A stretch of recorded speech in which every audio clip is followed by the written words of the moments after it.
Bueno, bienvenidos sean todos a una nueva plática acá en el Seminario Colombo-Mexicano de Teoría de Conjuntos. En esta ocasión tenemos a Joel Aguilar, nuestro invitado, un postdoc acá en México. Entonces, pues bueno, gracias Joel por aceptar nuestra invitación y adelante, el escenario es todo tuyo. Muy bien, pues bueno, les voy a platicar. Algunos de ustedes a lo mejor estuvieron en una plática pasada que di acá en Morelia. Es este tema con el que he estado trabajando mucho con Reinaldo, que es el de subespacios uniformemente densos en espacios de funciones. Esto entra en lo que se conoce como CP-teoría, es el estudio de espacios de funciones continuas que van de X en los reales y le damos la topología de la convergencia puntual, por eso la P aquí abajo, ¿no?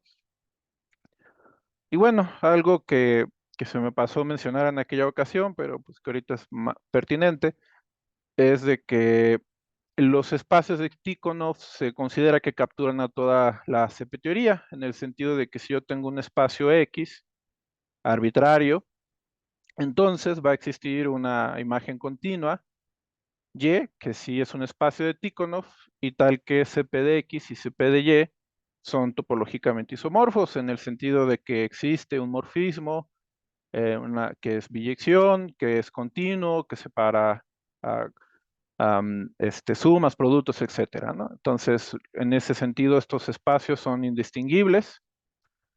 Y, pues bueno, también existe un teorema también muy fundamental, que es el de Nagata, que me dice que si tengo dos espacios de Tikhonov, entonces estos son homeomorfos, si solo si CP de X y CP de Y son isomorfos topológicamente. Entonces ya con estos dos teoremas podemos decir pues que solo nos interesa estudiar espacios de Tikhonov. Entonces, por eso en CP teoría pues son los únicos espacios que trabajamos y luego a veces se nos olvida decir que estamos trabajando en ellos, ¿no?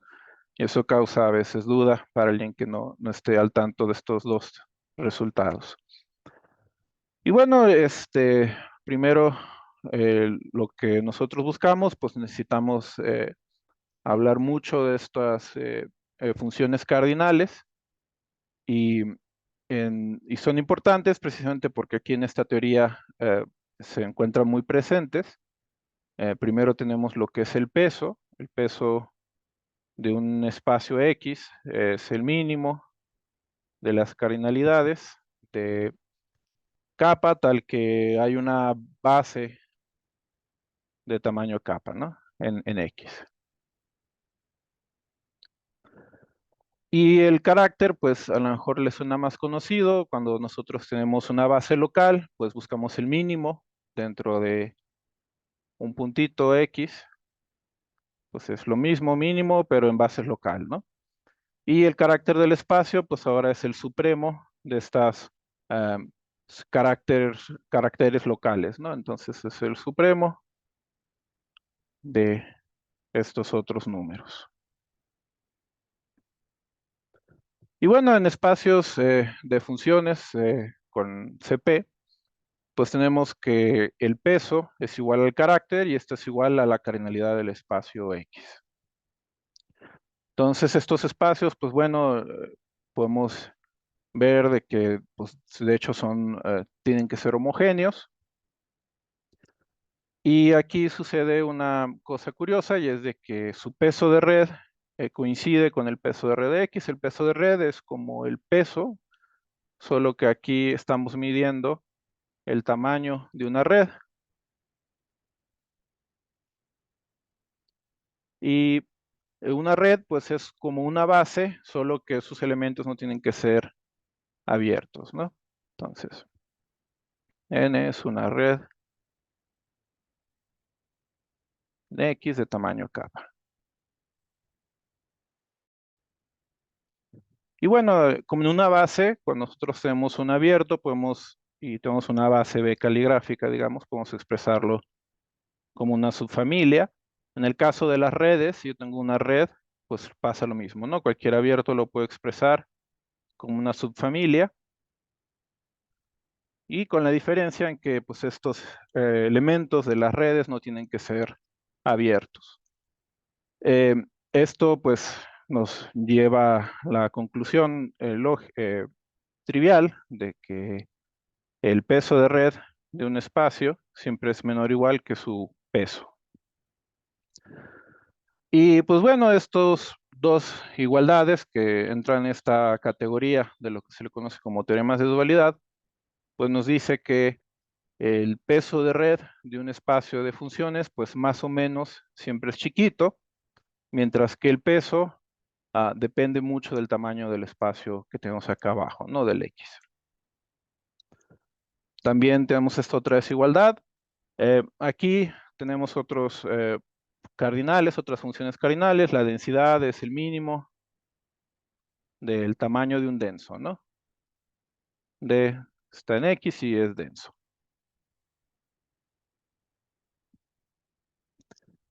Esto es el pseudocarácter, se parece al carácter en el sentido de que primero calculamos para cada puntito su carácter, que va a ser su pseudocarácter.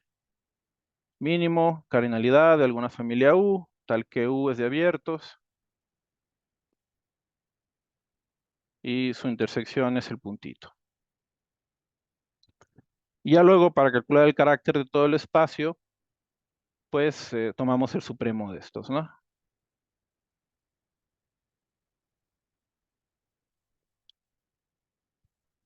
Entonces, pues en estos espacios, como podemos ver, luego propiedades que son locales, como esta del carácter del pseudocarácter, se igualan a propiedades que son globales, como el peso.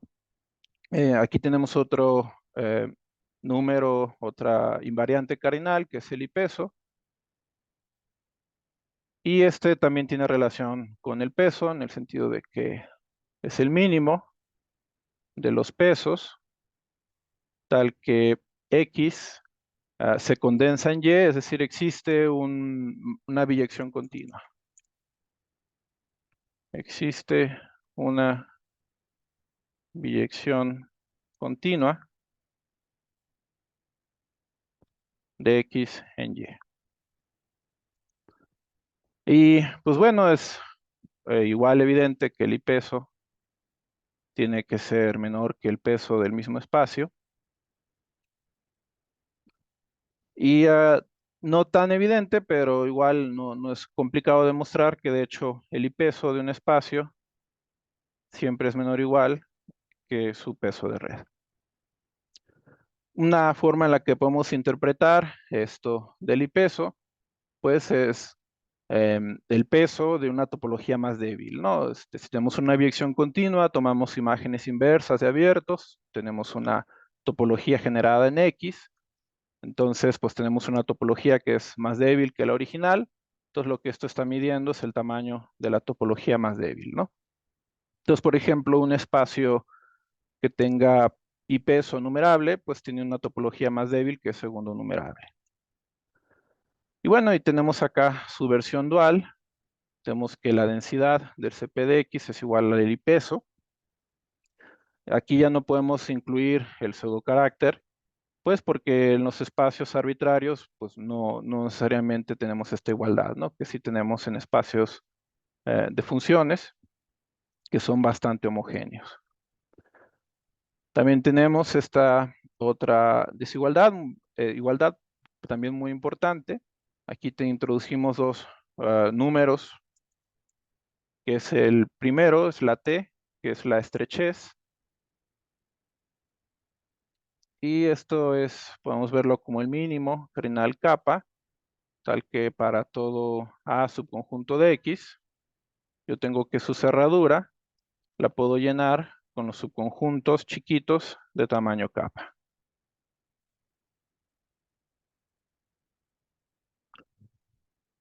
Y por otro lado, el número de Lindelof, que es este de acá, pues podemos pensarlo igual como el mínimo cardinal kappa, tal que toda cubierta abierta tiene una subcubierta de tamaño kappa, ¿no? cubierta abierta, tiene subcubierta, tamaño capa. Entonces, aquí tenemos esta relación bastante interesante entre la estrechez y el número de Lindelof.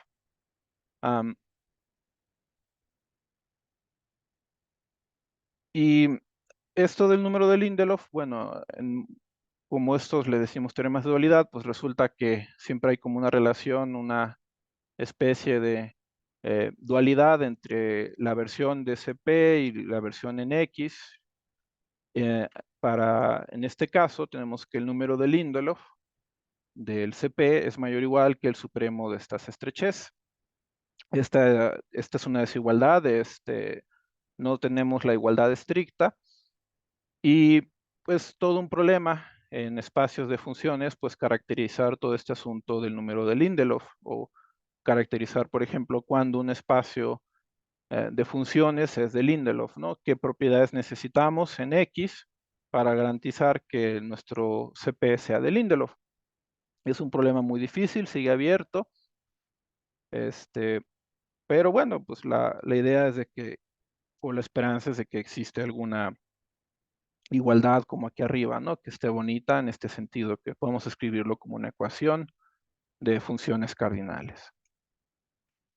Y bueno, otra cosa antes de seguir es, podemos hacer como un mapita de estas funciones cardinales de las que hemos hablado. Así rápido, tenemos acá el peso, tenemos acá el peso. Como sabemos, en un espacio estos dos no necesariamente están relacionados. Pero bueno, si nos vamos hacia abajo, pues tenemos que el peso de red, este es más grande y este es más grande. También tenemos que este es más grande, por ejemplo, que el pseudocarácter. Una base, pues podemos convertirla en base local. Y este es más grande, por ejemplo, que la estrechez de la que hablábamos ahorita. Es más o menos evidente esto, pero tal vez no tan evidente. Pero pues esto también implica que, bueno, el peso de red es más grande que la estrechez también. Y el peso de red es más grande, como habíamos dicho hace rato, que el I peso del espacio. Y acá abajo tenemos el pseudocarácter. El carácter, pues es más grande que el pseudocarácter. También tenemos acá, por ejemplo, el número de Lindelof, que es menor que el peso de red. Tenemos que el peso de red también es menor que la densidad de X. Y bueno, hay más invariantes cardinales, pero estos son los que mencionamos ahorita. Y bueno, estas son las relaciones entre ellos. Son más o menos inmediatas, ¿no? Esto no ocupa mucho para poder demostrarse. Y bueno, como mencionaba en el resumen, una técnica que luego se usa mucho para obtener información de un espacio es fijarnos en sus subespacios. Muchas veces un subespacio denso es el que nos fijamos. Y, por ejemplo, en estos hay varias propiedades, ¿no? Que se pasan de un denso, se ven reflejadas en el total. Y si nos vamos a espacios CP, pues de funciones, pues tenemos de que hay propiedades que se reflejan todavía mejor. Por ejemplo, lo de ser metrizable. Si CP de X tiene un denso y que este denso es metrizable, entonces su CP no le queda de otra más que ser metrizable. Y si X es compacto y CP de X tiene un subespacio denso que es Lindelof sigma, entonces el CP de X también no le queda de otra más que ser Lindelof sigma. Esto lo ven casi en cualquier curso avanzado de análisis, por ejemplo. Em, pero Oye, bueno, disculpa, una pregunta. ujú. ¿Qué es Lindelof Sigma? Sí, perdón, aquí se me pasó a explicar aquí. Lindelof sigma podemos pensarla como una clase intermedia entre ser Lindelof ser Lindelof sigma, es decir, Lindelof sigma es más fuerte, sigma compacto es más fuerte que esta. Y Lindelof sigma, podemos pensarlo como un espacio que tiene una cubierta compacta. X es Lindelof sigma. Si tiene una cubierta compacta.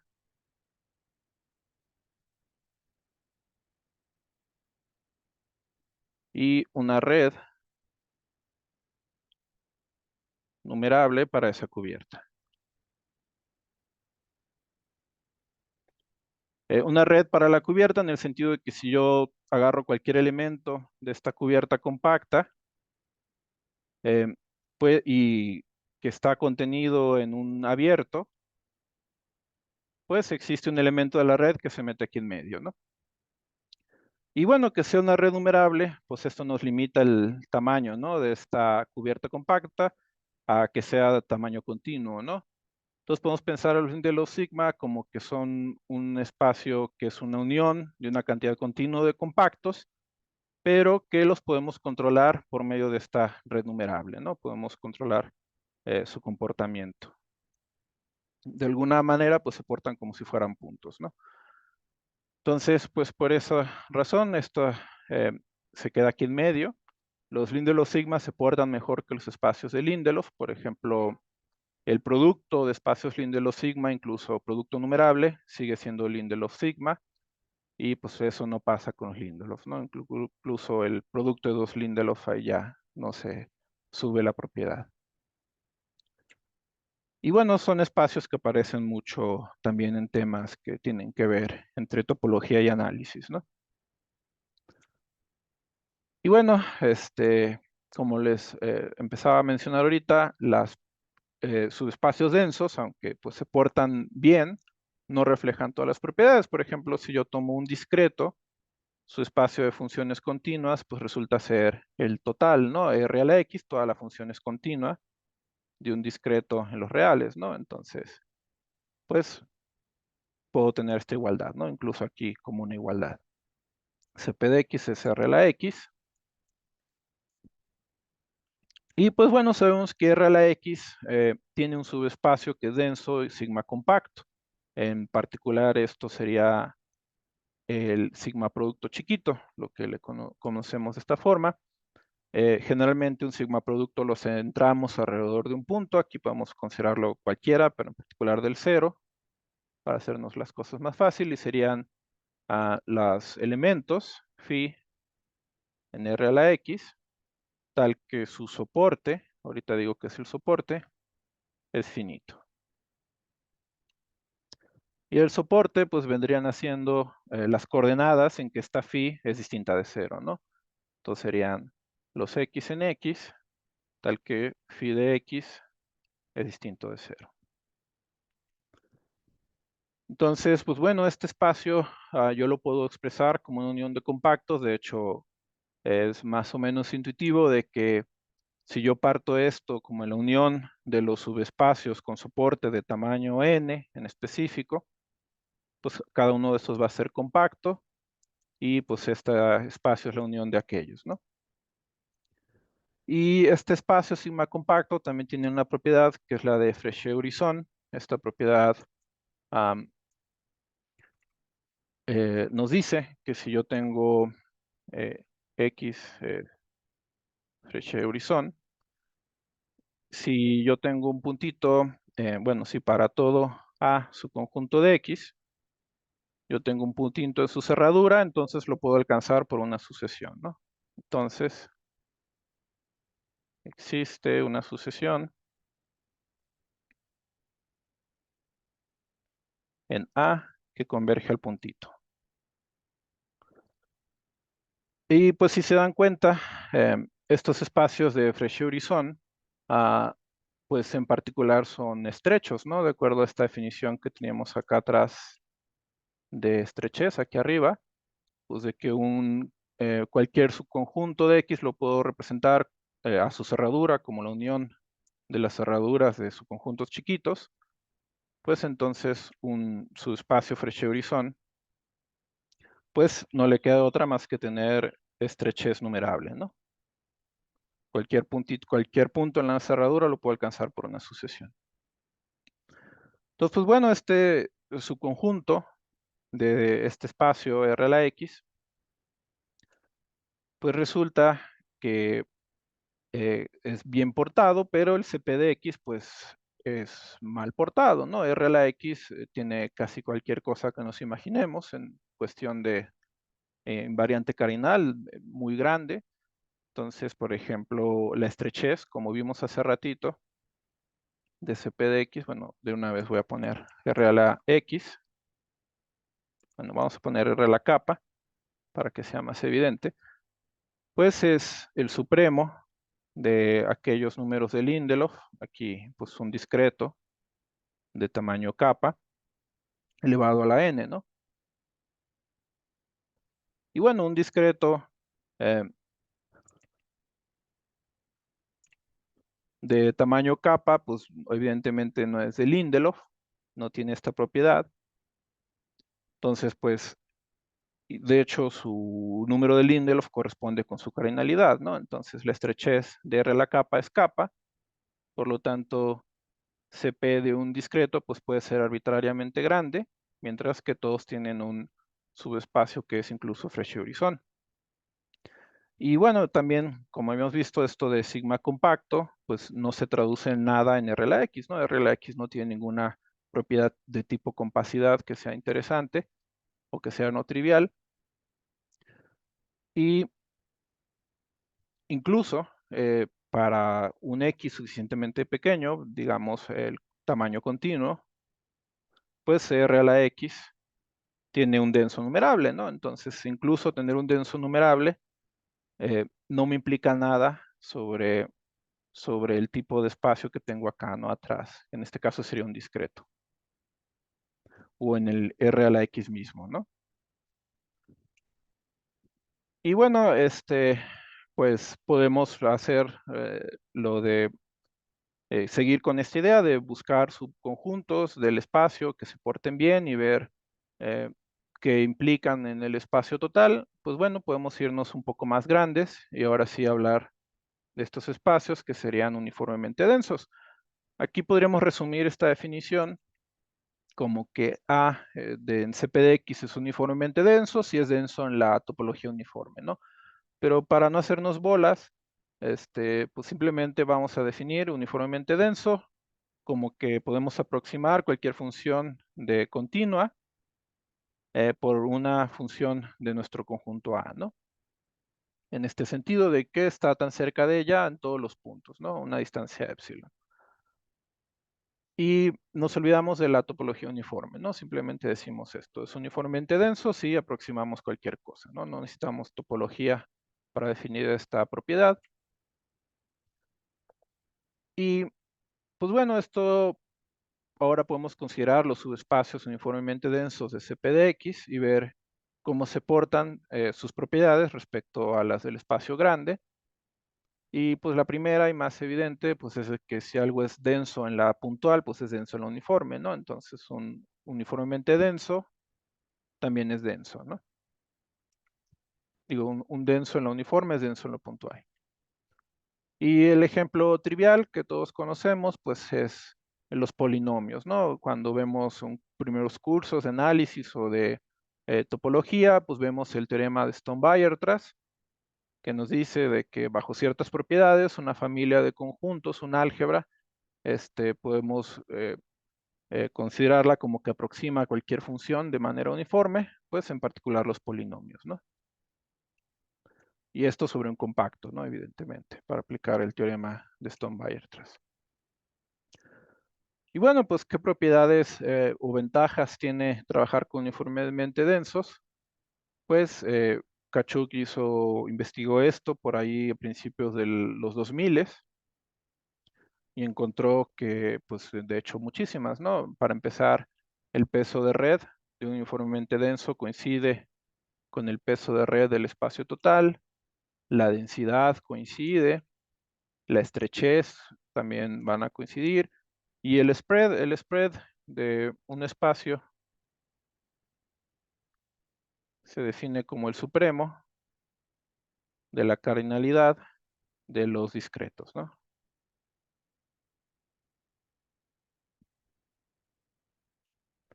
Entonces, en este sentido, el spread es del uniformemente denso es igual al del total. De hecho, el spread podemos relacionarla. Este siempre es menor o igual que el peso de red. Y, y bueno, esta desigualdad es más o menos trivial, ¿no? Si esto se porta como una base, pues podemos separar a estos puntitos con un elemento de esta red, ¿no? Y pues bueno, también tenemos que la densidad hereditaria, que es como tomar el supremo sobre los subconjuntos y calcular bueno, el supremo sobre la densidad de todos los subconjuntos, también se satisface en esta igualdad. Si tomamos el número de Lindelof hereditario, otra vez el supremo sobre el número de Lindelof de todos los subconjuntos. Y también tenemos, a diferencia de los densos, que si un uniformemente denso es Frechet-Horizon, entonces el CP también es Frechet-Horizon. Entonces podemos pensar a los espacios uniformemente densos, subespacios, pues como que aproximan a nuestro espacio de funciones de manera muy completa, ¿no? Y pues bueno, aquí también podemos ver con espacios que tienen que ver también con análisis o con la teoría descriptiva, como son los analíticos.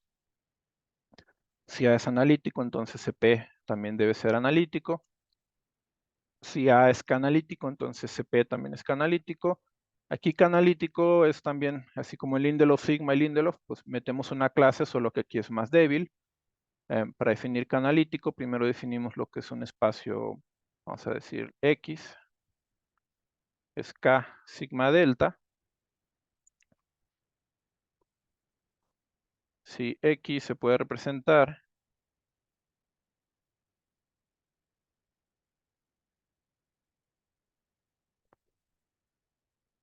como una intersección numerable de espacios sigma compactos.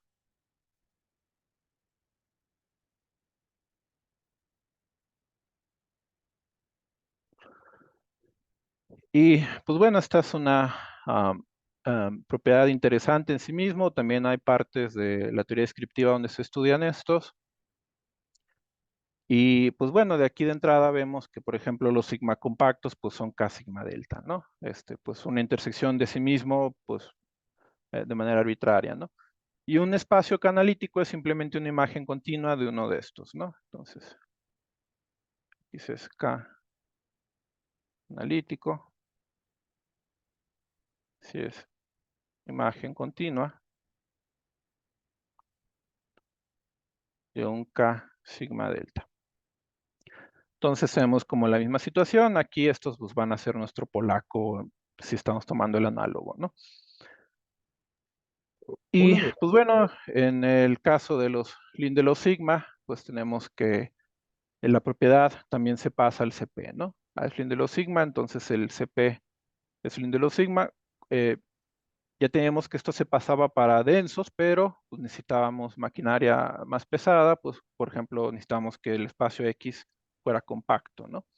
Para poder usar, bueno, para poder construir usando teorema de Stone-Weierstrass, un uniformemente denso, eh, que fuera Lindelof sigma y de ahí pasarnos a ver que el total era Lindelof sigma. Entonces, de alguna forma lo que estamos haciendo al usar subespacios uniformemente densos es agarrar cosas que ya se sabían y pues ver, adaptar las pruebas para estos subespacios que se parecen tanto al total, ¿no? De hecho, muchas pruebas de lo que vamos a ver después son generalizaciones pues de teoremas que primero se demostraron para el total, pero que observando las pruebas pues no usábamos todo el espacio, ¿no? Solo usábamos en realidad un subespacio uniformemente denso. Joel, una pregunta. Allá Ajá. cuando defines estos K sigma delta, para ahí, ¿la delta qué indica? Ah, es por esto de que es como una intersección Es como cuando tienes los G deltas y los F sigmas, ¿no? G delta es intersección Mm, de, de abiertos, ¿no? Entonces aquí es como intersección de una unión numerable de cerrados, ¿no? Porque son sigma compactos. Es ya, como, vale. como un análogo, ¿no? Pero en realidad no tiene tanto, no más como para, supongo, ¿no? Notación que salió ahí.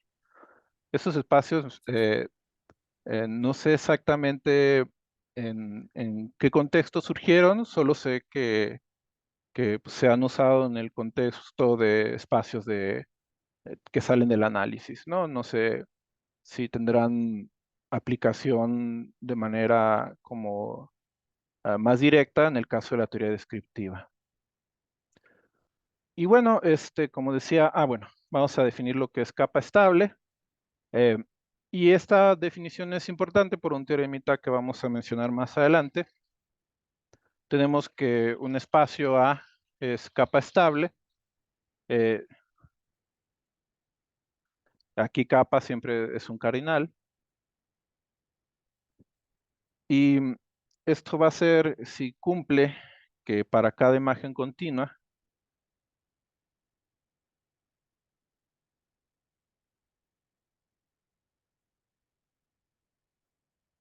vamos a decir y de x, pues se tiene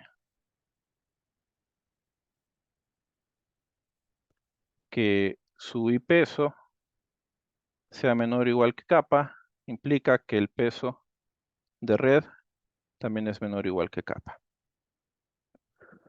Entonces, de alguna forma, un espacio estable o capa estable podemos pensarlo como que es un espacio donde el I peso y el peso de red como que coinciden, ¿no? Y no solo en el mismo, sino en sus imágenes continuas. Un espacio, vamos a decir que es estable, pues si es capa estable para todo cardinal capa, ¿no? Y pues bueno, la capa estabilidad pues también se pasa, ¿no? Del uniformemente denso al total. ¿Y qué pasa con las propiedades de tipo compacidad que habíamos visto hace rato?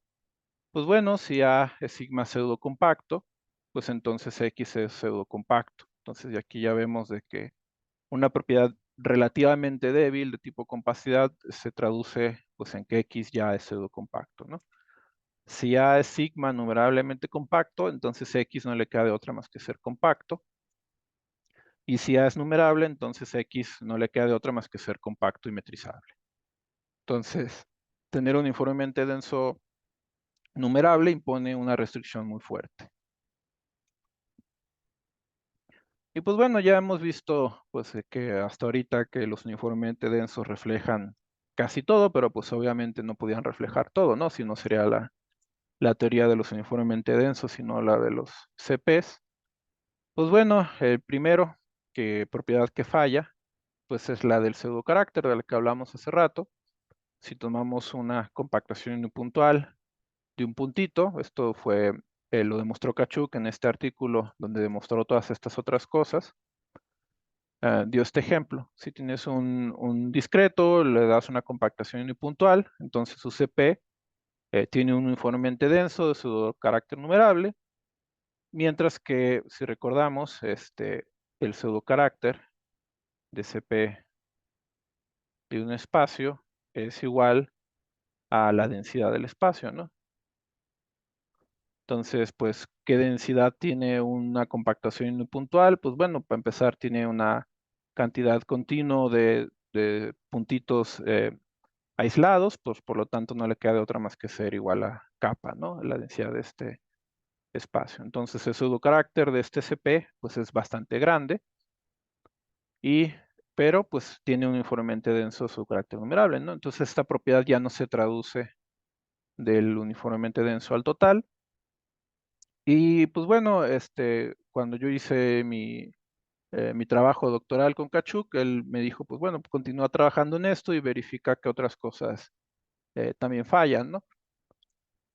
Y pues bueno, una de las primeras que hicimos fue de am, qué pasa con el IPESO, ¿no? Si fallará o no, la intuición de él era que pues debía fallar y pues sí, en efecto fallaba. Podemos caracterizar a los espacios CP de X que tienen uniformemente denso de I peso numerable, como aquellos espacios de funciones que son relativamente chiquitos. Tienen la cardinalidad mínima posible para un espacio de funciones. Y pues bueno, esto como corolario pues nos deja que este mismo espacio de aquí arriba, pues él también cumple esta propiedad de que debe fallar que su I peso es grande, pero tiene un uniformemente denso de I peso numerable. Esto es cierto porque en los compactos y en general en los espacios Lindelof sigma podemos demostrar que Cp de X es menor o igual que su peso de red elevado a la omega. Pues bueno, estos espacios es muy evidente que X tiene peso de red continuo a la omega es continuo, ¿no? Entonces la cardinalidad de Cp de X para este conjunto, para este ejemplo, pues es continua. Por este teorema anterior, pues debe tener un uniformemente denso de I peso numerable, mientras que el I peso de este, como habíamos visto en los teoremas de dualidad hace un momento, pues es igual al pseudocarácter, ¿no? Y el pseudocarácter, pues ya habíamos establecido, pues que de este ejemplo, pues es el continuo. Entonces, pues ya aquí tenemos una propiedad que falla, dos propiedades que fallan, y pues bueno, con la propiedad de Lindelof, que es la siguiente, ¿no? Les había dicho que en espacios de funciones, la propiedad de Lindelof por lo general es muy misteriosa, se porta muy mal, no podemos caracterizarla hasta el día de hoy. Pues bueno, la idea era de que pues, seguro esta también fallaba. Y pues resulta que es el caso, ¿no? Esto ya fue el trabajo que hice con Reinaldo acá en Morelia. Y pues bueno, encontramos que bajo la negación del continuo más el axioma de Martin, todo compacto que es separable eh, y que su CP tiene uniformemente denso de Lindelof, pues no le queda de otra más que ser segundo numerable, ¿no? Es un compacto metrizable. Pero bueno, también viendo en la bibliografía, podemos encontrar un ejemplo, creo que este ejemplo era de Uspensky, y lo adaptamos, ¿no? Y pues con unas pequeñas modificaciones podemos encontrar que bajo la hipótesis del continuo, pues debe existir un compacto que es separable, que es no metrizable, pero que su CP tiene uniformemente denso de Lindelof sin él mismo ser de Lindelof. Entonces, pues bueno, al menos en los compactos separables, pues esta cosa no podemos decidirla. Pero bueno, si nos vamos a espacios que ya no son compactos separables, este es un ejemplo que de hecho pues, está en la intersección de muchas clases de compactos especiales, Corson, Valdivia, diádicos o grupo topológico separable, pues este espacio no tiene uniformemente densos que sean de Lindelof. Entonces, aún así, bueno, y la razón de esto es porque Eh, como habíamos visto hace rato, el número de Lindelof del CP de X era mayor o igual que un supremo, ¿no? De unas estrechez de X a la N. Pues bueno, no se puede demostrar, de hecho, que el número de Lindelof de esto es igual a esto es falso, pero sí podemos modificar esta prueba de este resultado, que de hecho esto se llama el teorema de Shannon, y tenemos que si A es uniformemente denso, entonces se cumple la misma condición, ¿no? El número de Lindelof de un uniformemente denso debe ser mayor o igual al supremo de todos estos. Entonces aquí lo único que hay que observar pues, es que este conjunto, este espacio X, pues tiene estrechez, en particular este X de aquí, tiene estrechez igual a omega 1. Y bueno, esto tampoco es tan difícil de visualizar. Piensen en el cero y alguna sucesión que converja, bueno, digamos, no debe ser tan difícil de construir, ¿no? Un conjunto que el cero está en la cerradura, pero que no está en la cerradura de ningún numerable, ¿no? Esto por un lado, pero bueno, todavía quedaba la pregunta de qué pasaba si en espacios en general, pues tendremos que existe un uniformemente denso de Lindelof que no se pase al total, pues resulta que sí lo hay. De hecho, eh, igual, lo único que tenemos que hacer es modificar un ejemplo que ya estaba en la literatura, pero bueno, la modificación no fue trivial. Y pues pudimos obtener un espacio que es separable, que es disperso, que es cero dimensional, que es sigma compacto. Es decir, hasta cierto punto es un espacio que más o menos podemos visualizarlo, ¿no? Tiene tantas propiedades y que su CP de X tiene un subespacio uniformemente denso de Lindelof, pero que su CP no es de Lindelof, ¿no? Entonces, ya esta es la prueba definitiva de que esta propiedad no se pasa de los uniformemente densos al total. Pero, por ejemplo, queda abierta la pregunta, ¿no? Bueno, no sabemos si esto, ¿qué pasa con los compactos, ¿no? Aquí, como vimos en los compactos separables, no podemos dar una respuesta, pero, por ejemplo, en este compacto que ya no es separable, resulta que él no tiene uniformemente denso el Lindelof, ¿no? Pues,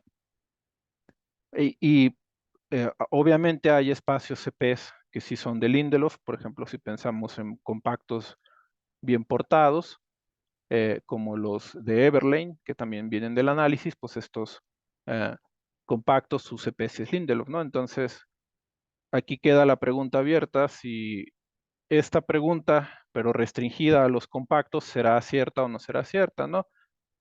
O un ejemplo, ¿no? De algún compacto, evidentemente no separable, por esto de aquí arriba, en el que eh, tenga uniformemente denso de Lindelof sin el espacio CP ser de Lindelof, ¿no? O sea, esto quedó abierto.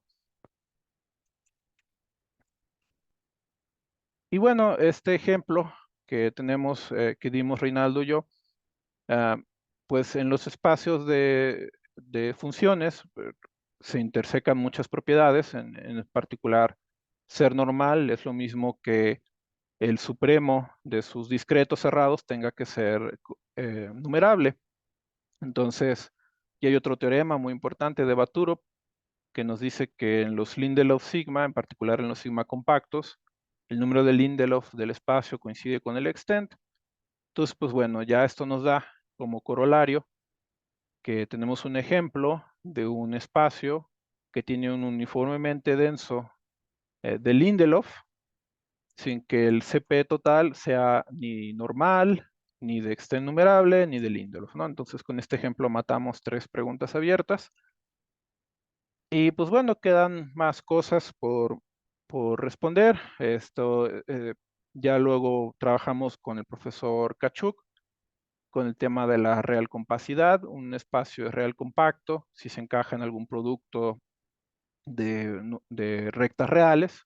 Se encaja como cerrado. Obviamente todo espacio de Tycho no se encaja en un producto de estos, pero no como cerrado. Estos espacios tienen bastantes propiedades y pues por lo tanto son interesantes, ¿no?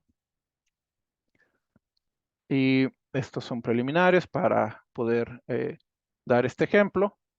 Bueno, eh, que es este de acá abajo, ¿no? Bueno, antes de pasar a eso, déjenme comentarles de que en los espacios uniformemente, que tienen un uniformemente denso de Lindelof, pues tal vez la propiedad de Lindelof no se pasa al total, pero sí se pasa a la real compacidad, ¿no? Esto es un resultadito que obtuvimos con ayuda del profesor Kachuk. La demostración, pues, no es tan difícil, nada más hay que usar toda la maquinaria que ya existía para esta teoría.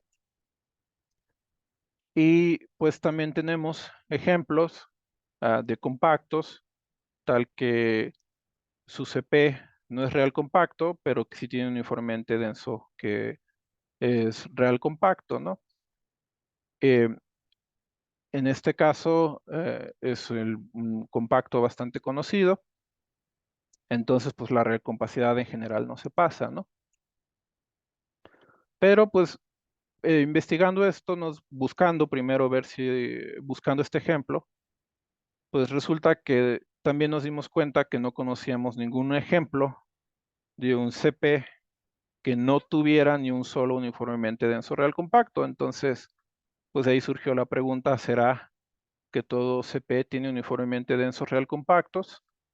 Y pues lo más que pudimos hacer fue pues que no es cierto, pero consistentemente, ¿no? Si existe un cardinal medible o más grande que el primer medible, como dijo Michael aquella vez, pues podemos deducir de que no, la respuesta es no. Podemos construir un espacio que no tiene uniformemente densos real compactos. Y pues sería este compacto, ¿no? Capa más 1, donde capa es medible o más grande que el primer medible. Y bueno, hay más propiedades que también se pueden investigar. De hecho, la siguiente natural, con base, siguiendo como guía todo este asunto de los teoremas de dualidad, de los que platicé al inicio, es la monoliticidad. Decimos que un espacio X es capa monolítico si se tiene que la cerradura de cualquier conjunto de tamaño capa, pues tiene que, cuando tomo su cerradura y me fijo en su peso de red, pues tiene que ser menor o igual a capa. Por ejemplo, los compactos de Corson son monolíticos. Y bueno, esto es importante porque hay un teorema, creo que es de Arhangelsky, que nos dice que la monoliticidad y la estabilidad de la que platiqué hace rato son duales en X y en CP de X. Si X es monolítico, CP es estable, y si X es estable, CP es monolítico. Y pues bueno, pues nos hicimos las mismas preguntas. ¿Qué pasará con la monoliticidad? ¿Se pasará de un lado a otro, no? ¿O habrá su espacio CP que no tienen omega monolíticos? Y bueno, lo primero es de que si tomamos la línea de Sorgenfrey S, nos fijamos en su CP, pues este espacio no tiene uniformemente densos omega monolíticos. Igual, usando una idea de Kachuk, una sugerencia, Reinaldo y yo pudimos demostrar, bueno, pudimos dar un ejemplo, que era este espacio X, que al tomar esta suma disjunta, pues podemos construir un CP que no es omega monolítico, pero sí tiene un uniformemente denso omega monolítico. Pues bueno, siguiendo en esta línea de cosas que eh, hemos verificado, pues faltan algunas, no tantas, casi todas las propiedades, al menos las más usuales que uno encuentra, por ejemplo, en Engelking, pues ya las atacamos casi todas, pero tenemos una duda, que de hecho es la que todavía a veces trabajamos en ella, que es de, pues, si será el caso, porque no conocemos ningún ejemplo, de un espacio que sea su CP de X. Bueno, la pregunta es esta.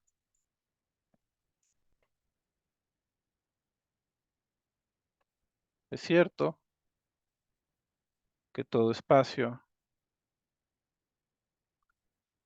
CP de X tiene uniformemente denso de pseudocarácter numerable? Y bueno, la razón por qué estudiamos esto es porque clase tras clase de compacto bien portado o de, eh, bueno, aquí no es cierto para todo espacio, perdón, aquí todo espacio compacto. El clase tras clase de espacio compacto, o al menos las más conocidas, pues resulta que todas tienen un uniformemente denso de pseudocarácter numerable. Esto es cierto para compactos de Everlane, de Gulko, de Corson, de Valdivia, de Ádicos y casi cualquier cosa que se nos hemos podido ocurrir, pues resulta que ellos sí tienen uniformemente denso su carácter numerable. Entonces, pues esta es la pregunta que últimamente nos ha obsesionado, pero pues que no podemos responder, sobre todo porque pues a Reinaldo y a mí luego nos gusta trabajar con espacios compactos. Otra pregunta que está relacionada a esta, pero que también sigue abierta y que sospechamos que es cierta, es si es cierto que todo espacio, aquí ya no necesariamente compacto, CP de X, tiene denso, ya no uniformemente denso, sino denso a secas, de pseudo carácter numerable. Esta es otra pregunta que también siempre hemos tenido y no hemos encontrado tampoco ningún solo ejemplo de un espacio CP que no tenga esta propiedad. Entonces, pues nuestra conjetura es que estas dos cosas son ciertas, pero pues no sabemos cómo demostrarlo todavía. Kachuk hizo un avance en este sentido, en este problema de aquí abajo. Él demostró que bajo la hipótesis generalizada del continuo, esto es cierto, pero para el segundo CP. Es decir, CP de CP de X. El segundo CP siempre tiene uniformemente denso su carácter numerable. Pero pues es bajo una hipótesis bastante fuerte, ¿no? Entonces, pues estas son las preguntas, bueno, son las preguntas que nos intrigan por el momento y con las que más hemos trabajado en este sentido de uniformemente densos en Reinaldo y yo. Entonces, bueno, creo que ya se acabó el tiempo. Entonces, si alguien tiene alguna pregunta, adelante. Espérame, que eso me toca a mí. Primero, te agradezco, Joel, por haber aceptado la invitación y por habernos dado esta plática. Y ahora sí, ¿algún asistente, alguien del público tiene alguna pregunta para nuestro expositor?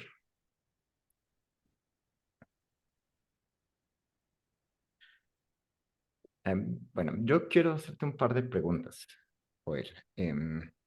La primera es si justamente usando algunos de los teoremas de dualidad se pueden caracterizar ya sea al espacio con el que estás trabajando o el CP del espacio con el que estés trabajando. Si pides ciertas propiedades y que algunos cardinales estén fijos, puedes deducir qué tipo de espacio vas a tener en el CP o algo así. No sé si tienen preguntas. Pues sí, o sea, sí hemos considerado todo lo que hemos tenido. Sí le hemos dado su buena pensada el rey y yo. Y pues no se nos ha ocurrido mucho. Y sí, ¿no? Pues es una teoría donde pues se usan mucho estos teoremas de dualidad. Siempre estamos fijándonos en este asunto de invariantes, porque bueno, está muy ligado a esta teoría. Eh, pues es una teoría que desarrolló Arhangelsky. Él era una persona, un ruso que pues a él le gustaba mucho todo este asunto de variantes cardinales y pues lo metió muy duro en su teoría, ¿no?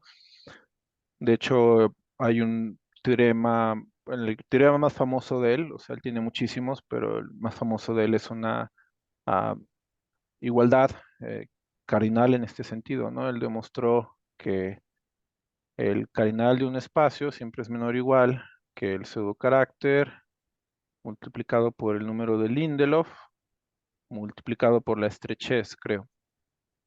Esto lo puede reducir uno a, eh, como de forma más o menos trivial, a Lindelof por carácter.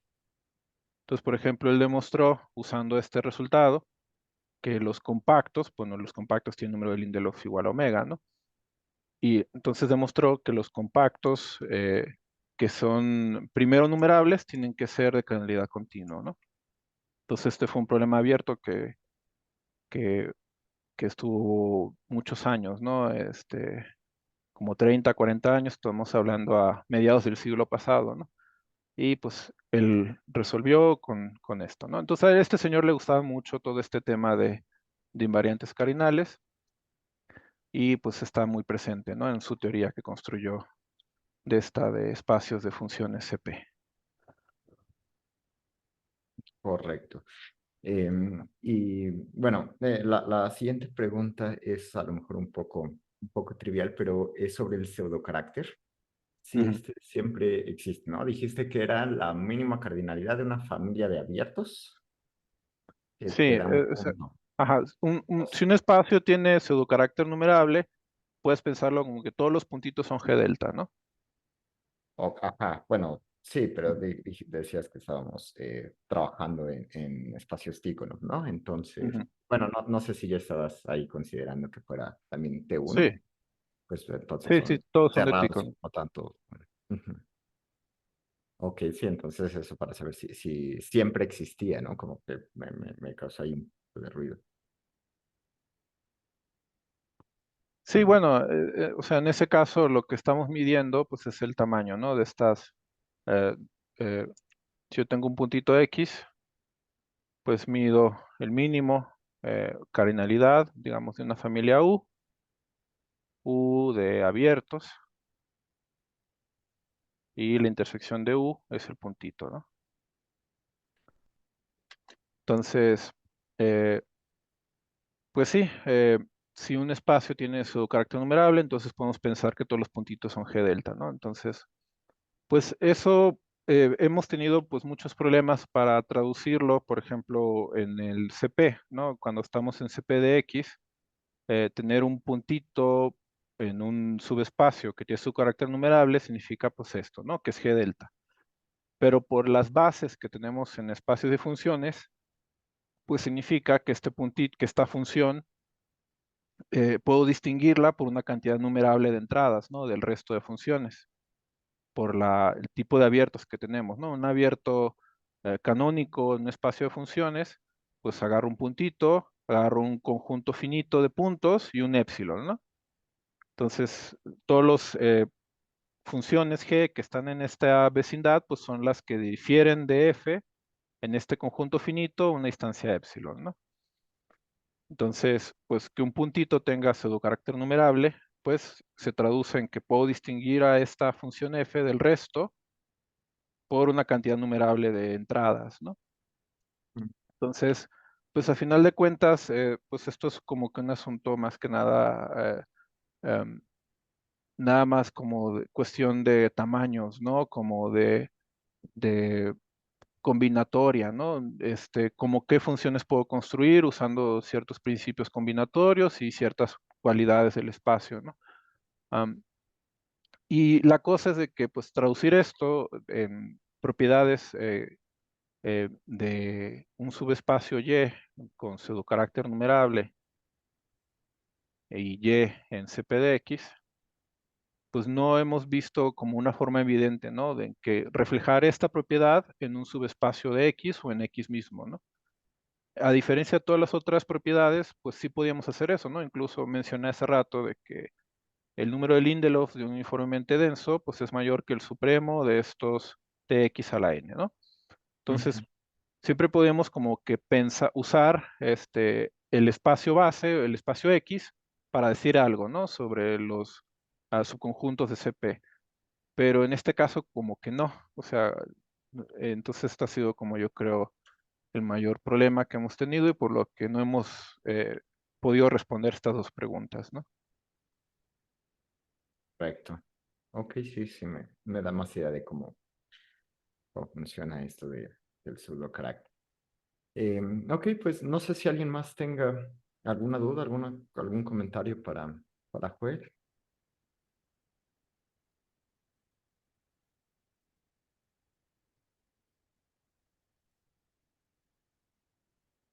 Bueno, si no es así, pues agradecemos nuevamente a Joel por su plática. Muchísimas gracias y Gracias a ustedes. sí,